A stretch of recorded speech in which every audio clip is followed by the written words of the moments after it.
Welcome to Game Changers Live from Miami, Florida. My name is Sergio Tigera. I'm your host. And each and every week, we bring you someone who has been a game changer in their field and who's touched the lives of thousands to get their perspective on their journey, their mindset, their struggles and successes so that we can inspire you on your journey. So let's get started right now.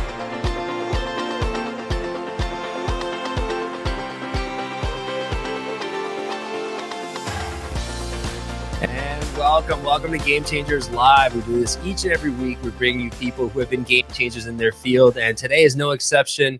We have Miss Claudia Duran here with us today. Hey, Claudia. Hi, Sergio. How are you? Thank you for having me. Yeah, it's a pleasure having you. So, Claudia, if you haven't heard of her, she's the managing director of an organization called Endeavor Miami, whose mission is to select, mentor, and accelerate the growth of high-impact entrepreneurs in South Florida, which is a obviously very important topic right now. And Endeavor Miami currently supports 22 companies and 39 entrepreneurs. So she's an experienced business leader with a demonstrated history of strategic business development in the for-profit and non-for-profit industries across the Americas. So she began her career with SAB Miller in El Salvador. She then transitioned to a strategic development role at Taca International Airlines in El Salvador and Mexico before moving to New York City to join Deutsche Bank's private wealth management group, rising to the role of assistant vice president. She then decided to focus her efforts on working with nonprofit organizations in São Paulo, Brazil, accepting a leadership position at Ashoka. I hope I said that right. One of the world's leading organizations in supporting social entrepreneurs. And the past few years, she has led a complete turnover of her family's business in El Salvador, and has led the international business development of a leading Brazilian healthcare organization. So she's a visionary professional with a wealth of experience in various financial, corporate, entrepreneurial, and nonprofit organizations. She holds an MBA from the prestigious Instituto de Empresa in Madrid and a bachelor's degree in finance from Penn State University. She's multilingual, multicultural, global citizen who's part of the growing community in South Florida and making her home in metropolitan Miami. It's so great to have you here in Miami with us. Welcome, Claudia. Thank you so much for the introduction. So that was a mouthful, right? I mean, you've done a lot in your short career. How many languages do you speak? I speak perfectly 3. English, Spanish, and Portuguese, and I speak Italian because my husband's Italian, so I had to learn that in the way. Nice. And some French also. Oh, fantastic. Yeah, sometimes my brain gets a little confused with all these Romance languages, but absolutely. Portuguese and Spanish are the ones dominating. But what an advantage it is to have access to these languages, because it opens up so many doors. I'm always telling my daughter, I have an 8-year-old daughter, 3-year-old boy, but I'm telling her how important it is to at least have Spanish and English down, and then pick up some other languages as well, because it truly does open up doors for you. Amazing, right? Like in an amazing way. Definitely, yeah. Spanish and English for sure, if you can. So give me a little background. So you were born in El Salvador? I was actually born in Baton Rouge, Louisiana. Yeah, well, during the Civil War in El Salvador, my parents decided to move there for a little bit. And so I was born there. And then a couple of years after, we went back to El Salvador. So that's where I grew up and studied. And actually, after coming back from college, I started my finance career in a couple of corporations like SAB Miller, and then transitioned to airlines. So a little bit of experience there with strategy consulting and managing the financials of 2 large companies. That was a great experience, actually. So hold on, let me go back then. So you were at Penn State, and what were you studying? Finance. Finance. All right, cool. And so did you know what you wanted to do, coming out of college, or was it like the job that presented itself and you thought, hey, this is a good opportunity? Yeah, so it was interesting because I always loved numbers when I was in school. So I did like a math AP, and when I graduated, wasn't sure if I should go into architecture. I really liked that. My dad is a civil engineer, my mom an architect, for some reason, I was like, let me just go and study finance. I love numbers. It seems like it makes sense. My parents are entrepreneurs, and I saw them always talking about, financial. So I'm like, this might be helpful in my life. So I wanted. Exactly. Yeah. I was listening to Warren Buffett, and he says, without accounting, it's like going into a foreign country and not knowing the language. Accounting and finance to business is the same as speaking the language in other countries. It's so important, right? And critical. For me, it's the backbone. It's the X-ray of the company's health, and a lot of smaller businesses sometimes forget that having a good, CFO and controller is really important at the very beginning. So I always advise them to really hire good talent and start building that department, because I think it's very, very important. And that's where a lot of the mistakes start happening when you don't have a good control of your P&L, your balance sheet, and your cash flow, specifically cash flow. That some companies don't even have a cash flow, like proper cash flow. Right. No, and as an entrepreneur, I know how important cash flow is, especially when you're starting off. And, for those people who leave a job, a steady paycheck, and become an entrepreneur, that is probably, in my opinion, like the most shocking thing is when the paychecks stop coming in and you're like, uh-oh, I need to bring money in, right? And cash. Yeah. And, especially when, and I think all businesses face that at one point or the other, whether you're scaling up or you're growing or you're starting off. Understanding that that need for cash flow and the timing of it is so important. The timing, so you can actually, foresee when is it that you're going to need that capital. Exactly.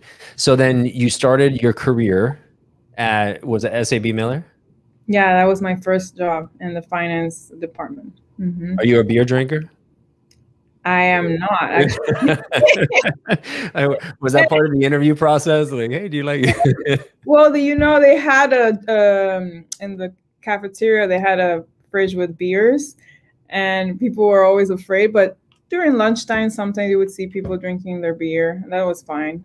Also, they merged 3 companies there: the beer, the company, the Coca-Cola manufacturer, and the largest water producer. So they SAB Miller bought the 3 and merged them. Oh, interesting. So that's funny, because when I worked for Caterpillar, I worked in Geneva for some years, and back then, and in Europe, it was acceptable to have wine at lunch, but it was in the cafeteria, and it was always, people always felt guilty to having a glass of wine at work. That's crazy.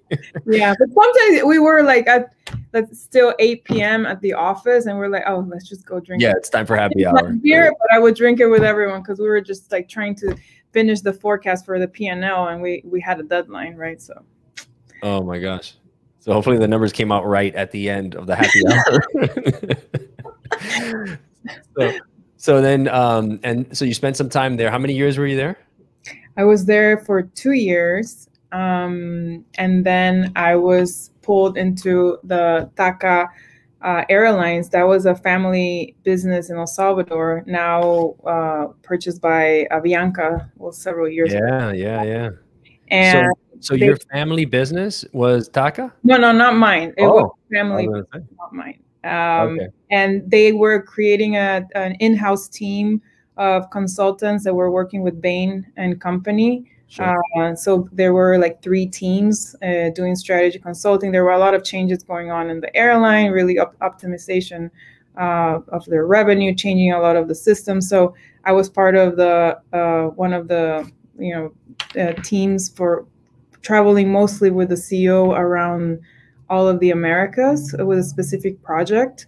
And then I was sent to create the business plan, the 5-year business plan for Volaris, which is now one of the main airlines in Mexico. So that was part of the finance team working out of Mexico for like 8 months. Interesting. And so what was the biggest lesson learned there in that experience for you? Wow, that was, first of all, my first experience it was a startup, because when, it was an idea, then you got the investors, they decided to launch a low-cost carrier. At the time, there was only one local carrier in Mexico, and then there was Aeromexico and the larger brands, right? So seeing the whole process of launching Volaris, hiring the teams. When I started, it was like 10 people. And then every time I would go back to the office, because we would travel back and forth from El Salvador to Mexico. And I was actually in Santa Fe when Santa Fe was nothing. There was like a couple of hotels, a couple of office buildings. And we were there like working night and day to really do the financials for them. And it was just a very incredible experience, you know, going from, I remember sitting down with a CTO and the chief of operations doing the forecast. How many motors for the airplanes are you forecasting to buy in the next 3 years? You know, like even to the detail of aircraft, you know, all the different spare parts, the maintenance budgets and everything. So for me, it was the first experience in really understanding, wow, this is like a project that's coming, is being created. And then the purchase of the first 3 aircrafts. And I remember being one of the first flights, and they baptized the airplane with the hoses, the fire hoses. Yeah. So I think that was for me a great experience and really creating that new company. And now it's IPO and it's one of the main airlines in the country. Wow. Did you ever, you know, when you find yourself in these situations where you've never been in before, and, you know, were you nervous at all? Did you have any imposter syndrome kind of you know, did you have a thinking of, man, I don't know what I'm doing here, but we'll see how this plays out? You have confidence in yourself and how you can do it. What was going through your head in that situation? I did have confidence because there was an excellent team in place. The CEO, he's still the CEO actually. And the leadership team, they're all still there, the CEO. And I remember my boss at that time, Holger, he's now full-time at Volaris. He's been there forever. It was a really good team. So we were working up, until 3 in the morning, most of the days, just doing PowerPoints and forecasts on Excel and everything. And it was a steep learning curve for me. But I think we had a great team at that, and working as a collaborative team and with great leaders. Yeah. That was very, for me, it was a very inspiring and insightful process, and learning, a lot of learning. Yeah. So, and then after that, you move up to New York City. How did that opportunity come from airlines to private banking in Deutsche Bank? So I was actually offered to stay full time at Volaris, but I wanted to just, you know, have an MBA experience, and I decided to go to Madrid. So between Deutsche Bank and that experience, I went to Madrid for 1.5 years, and I loved living in Spain. It was a wonderful experience. Met incredible people. I'm still friends with most of my colleagues. Yeah. And right after December, actually, I graduated December of 2007. So it was a very interesting time to be graduating, because I remember accepting a job at Deutsche Bank, and I started January 2nd, 2008. And then shortly the Wall Street, you know, just crashed. Wow. And I was like, what am I doing here? In this crazy scenario where all the banks are laying off a lot of people, and all the clients were going crazy, pulling off their investments from hedge funds and all the crazy structured products, and just putting everything in fixed income. And I'm like, okay, I just started my job. What is happening here? Unbelievable. I had a similar experience. I was when I first started working for Caterpillar. I told you it was, I got to, if you never heard of Peoria, Illinois, that's where the Caterpillar's headquarters are, Central Illinois, right there, farm, you know, in the cornfields. And I got there on September 10th, 2001, the day before 9/11. and sure enough, like everything froze after that. You know, people started getting fired left and right, you know. So timing is important, you know, and we don't always see the things that are coming. We think we have everything planned out, and then something comes and like knocks us over, right? And so what happened at that point? Yeah. Well, before we go to that, I was sitting on a plane on September 11th going to Paris because I was going to do an exchange program. And I remember waiting to board the plane. I'm seeing live the news. Oh my God. And I'm like, what's happening? So I boarded the plane, and then for an hour we're sitting there, and they actually deboarded everybody. Yeah. Wow. And so we went, and actually I remember I had to fly through Cuba to go to Paris like 2 weeks after. that was a crazy experience. Oh my gosh, there. I can imagine.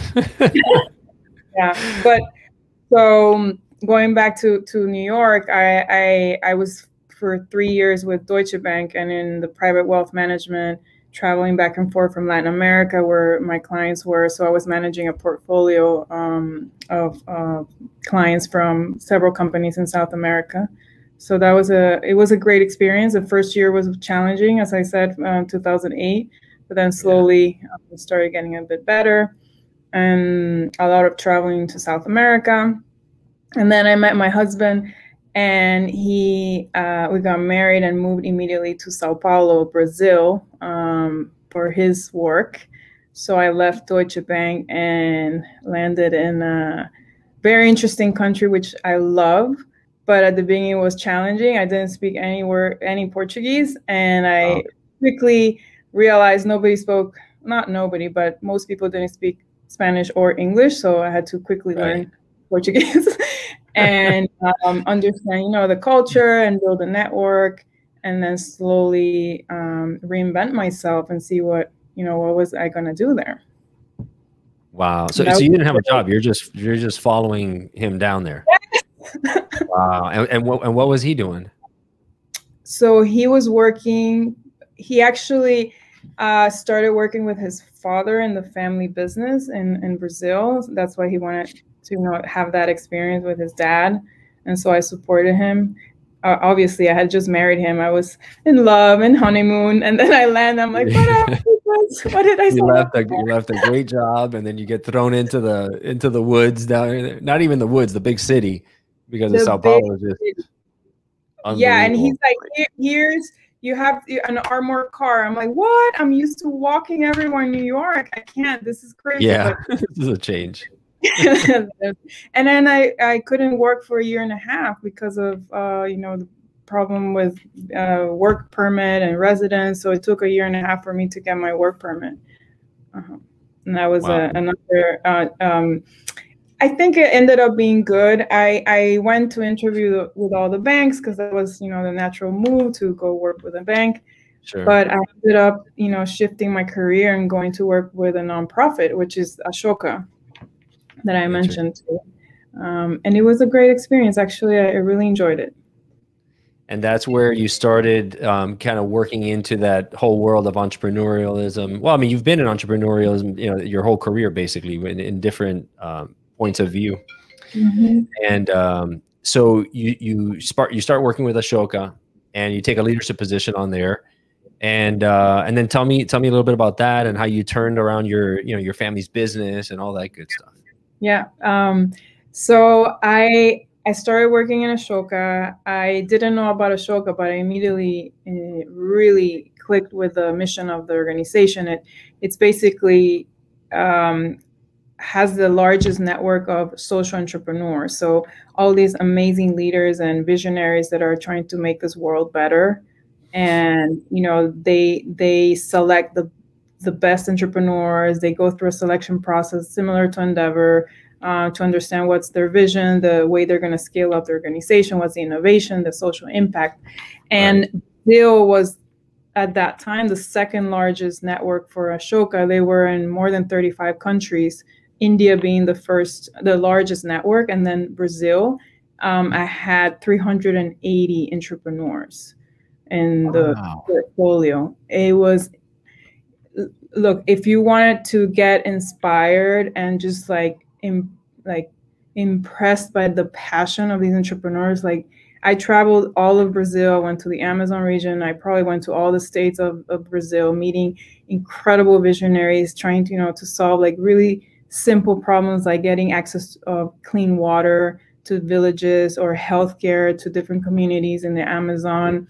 Human rights. I went into the favelas to talk to an entrepreneur that had developed programs for young kids in order for them not to go into gangs, or all the different drug cartels. So it just opened my eyes to a different world, and I was really in awe with the work that they were doing, the passion, the energy that they were putting into their projects. And so I was just facilitating at that moment, connecting them with mentors and potential donors. And I think it was, working with entrepreneurs has been my passion. And I think also living with my parents, growing up with them being both entrepreneurs, I immediately understood the hard work and the long hours that they all put into what they love doing, right? So yeah. I think for me, it makes sense to be in this space. I think as we grow up, obviously what our parents do influence us, our career paths, because we grow up seeing that and we think, okay, maybe that's the way we need to go. And so it's interesting having parents as entrepreneurs, because it does require a ton of grit, a ton of tenacity, perseverance, pressure, handling pressure in a different way than I think career folks have. Obviously, there's still pressure in careers, but it's a different type of environment. And so that helped you kind of fall in love with being an entrepreneur and especially the social impact side of entrepreneurialism, right? Definitely. Yes, I always, really admired my parents for their hard work. Obviously, when I was a little child, they didn't understand why they weren't at home with me, like playing. But they would arrive like 6 p.m. every day, and they would talk about work. And now, as an adult, I understand because they're still working. They're entrepreneurs until they leave this planet. I already know that they're still. They don't want to retire. I'm like, when are you going to retire? And they're like, nope, we love working. Yeah, so, and when you love what you do, why stop, right? That's kind of what brings you life. That's what brings you excitement and joy in life. And if you're fortunate enough to find that path, that's a blessing. Yes. My father's 88 years old. He still goes to the office every morning. And he says that, he feels happy going to work, even if it's a couple of hours. He really enjoys it. Oh, that's fantastic. So then tell me now about Endeavor, and because obviously that path has led you to Endeavor, and it's just a great fit, having social impact entrepreneurs. The organization's a global one, and in Miami right now we're going through a very kind of unique time in the city's history, right? Kind of one of a kind with this whole impact on entrepreneurialism and tech. And so tell me about Endeavor and what do you guys do for these startups? Yeah. So Endeavor has been in Miami for about 7 years now. And we are constantly talking to entrepreneurs here, trying to understand what type of businesses they have, what type of support they need. And we've created different programs in the past years. I've been with Endeavor for 2 years now. And what I and the team really understood is that Miami, we're talking about before 2021, there was a high concentration on startups, very early stage companies. And many of them had struggles in really getting access to capital and talent and just mentorship. So what we did is we came in and developed programs for very early stage companies, like I'm saying, like even pre-revenue to like 200K, that are still like needing support and getting their MPV or at least their seed capital. And we developed a program specifically for them called Endeavor Lab, and we focused a lot of it in minorities. So we launched an accelerator with the support of the city of Miami only for female founders, because I really wanted more diversity in our portfolio. And then we did one for Black founders early this year. And then we started developing, other initiatives like a pitch competition that we had a couple of weeks ago with the Miami Herald and Microsoft for Startups, and also the city of Miami supported and the prize money for the 3 winners. So, and we're doing all these initiatives to really get in the support that the early stage founders need, and also being more diverse and inclusive in that process. And then we created another program for a little later stage companies around 1 million, which is a 4-month accelerator program. We actually launched applications last week. So if anybody's interested, they can go online and apply. And again, we come in at that moment where they are, some have already raised some seed capital or pre-seed, but we help them refine their pitch decks and get them in front of some potential investors, and really bringing, we're very hands-on. So we try to understand what are their pain points and bring really good advisors and mentors to support them in their journey at that moment. So we're also talking to different service providers that can also support them in that journey, right, to scale their companies.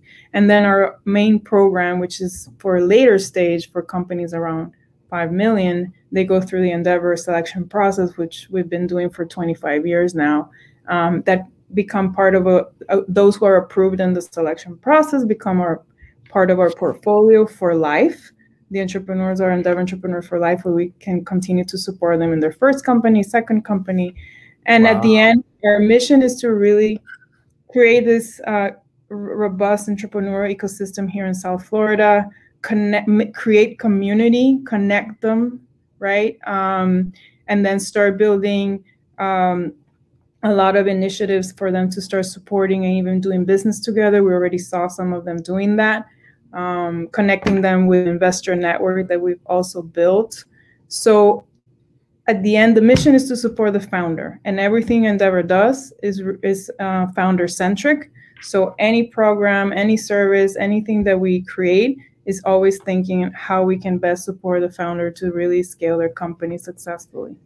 And are they all tech related companies, or are they anything and everything under the sun? We are industry agnostic, so we speak to founders in all industries. Every day we speak to at least a couple of entrepreneurs. I really enjoy doing that. I'm very inspired with their vision, with their passion and with what they want to do. So we're seeing more technology-enabled companies, right, coming into the pipeline. But we talk to all types of companies. And how does it compare to, let's say, like the SBDC, the small business development centers that are like the government sponsored ones? Is there any difference, or, well, I mean, I guess they're both nonprofit. Just one is more kind of government backed. The other one's 501c3.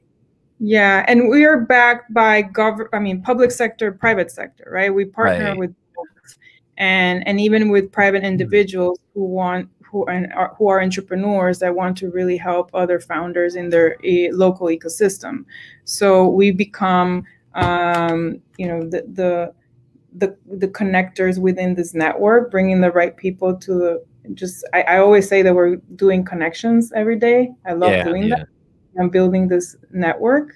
And again, I guess I'm not familiar in detail with the SBDC, yeah, so I'm not sure what programs they're running. So let me ask you. So obviously, mentorship is really, really critical in your life. If you look back, who has had the biggest impact on your life? Oh, that's a great question. I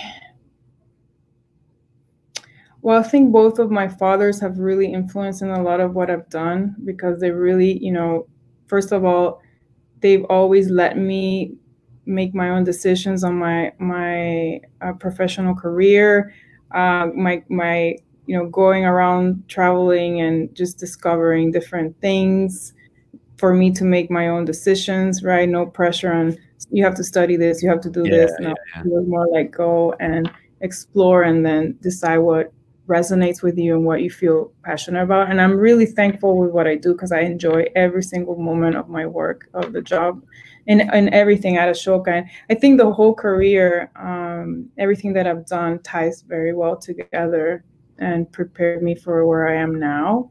And along the way, there were so many incredible mentors and people that just supported me. I think I'm very fortunate to have had great leaders working with me and just guiding me, right? So if you had to look back, I always ask this to all my guests, was there a moment or a time or an event that happened in your life that was a game changer for you, that you know, the light bulb came on, or it really just changed the trajectory of your thinking, of your career, of your life? Was there like a defining moment or something someone said to you or something you realized or something you did that you're like, wow, you know, I could do so much in my life in terms of your confidence, your abilities and your success?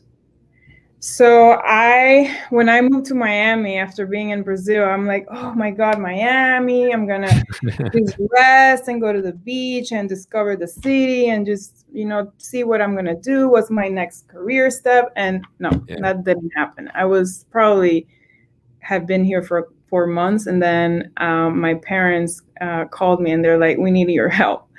And I'm like, okay. And so that's where, you know, they're like, you study finance. I need you down here in El Salvador. I need to go. You go through all the books of the company, and you know, we found some interesting things there. Unfortunately, there were not some ethical employees, so I ended up doing a financial turnaround of the business. It took me 2 years working with them. Wow. That was a steep learning curve for me. I went back to work with my parents. So, you know, it's like my life just is full of mysteries, and I ended up helping them. And at that moment, I start thinking, oh my God, there's, you know, I studied finance. I worked with entrepreneurs at Ashoka in Brazil. I saw that their business, they had employed 90 women. So if we went bankrupt with the business, all those families would be, all these women would be out of jobs, and they mostly are the breadwinners of the family. So I felt a lot of pressure, and my parents too. And at that moment I said, okay, this is so important to have like good, you know, control of your financials, a healthy cash flow, all the processes, costs, supply chain. And then when you're in a production, we produce food and export to the United States. So it was so important to have those processes in place. And I'm like, if everybody, you know, you just had this in mind from the beginning, have like all this structured and have organized growth so that they don't come to these problems later, right? And have the right control in the beginning. So this is why now at Endeavor, I'm always telling entrepreneurs, do you have a good CFO? Do you have your processes in place? Are you ready for organized growth? No, we need all that. Yeah, so I guess after that experience, I after 2 years, I told them, okay, now everything's under control. You can take over the company. I'm gonna go back to Miami and really, you know, find the next my next chapter. And Endeavor appeared in my life, and it made total sense for me to really be here. Mm-hmm. And finally go to the beach and enjoy yourself a little bit. I did actually. I took like a between jobs about 3 months. I ended up to the beach in Miami, but I also went to Asia just to disconnect and, you know, have a different perspective of other parts of the world. I love traveling. And when I came back, I had the fortune to meet a couple of people in the Endeavor network who referred me to Endeavor. And so here I am 2 years after. Awesome. Claudia, hey, you're doing some amazing work. Congratulations on your career and all the success you've had. And I'm sure that this message is going to inspire other people on their journey. That's what this is meant for. So where can people reach out to you if they want to get a hold of you? Yeah, so you can reach out to me through my Twitter, LinkedIn. My email is claudia.duran@endeavor.org. Follow us on social media. We're constantly posting amazing opportunities. And again, if you're a founder, you're in South Florida, you want to connect with Endeavor, please reach out. Again, our mission is to help all founders be successful and have organized growth in their companies. So we're here to support you all. Awesome. Thank you, Claudia, for being on Game Changers.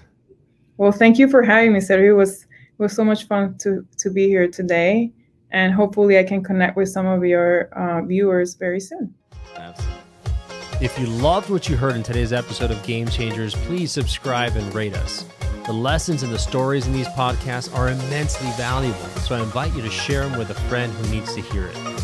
you may end up being the game changer in their lives.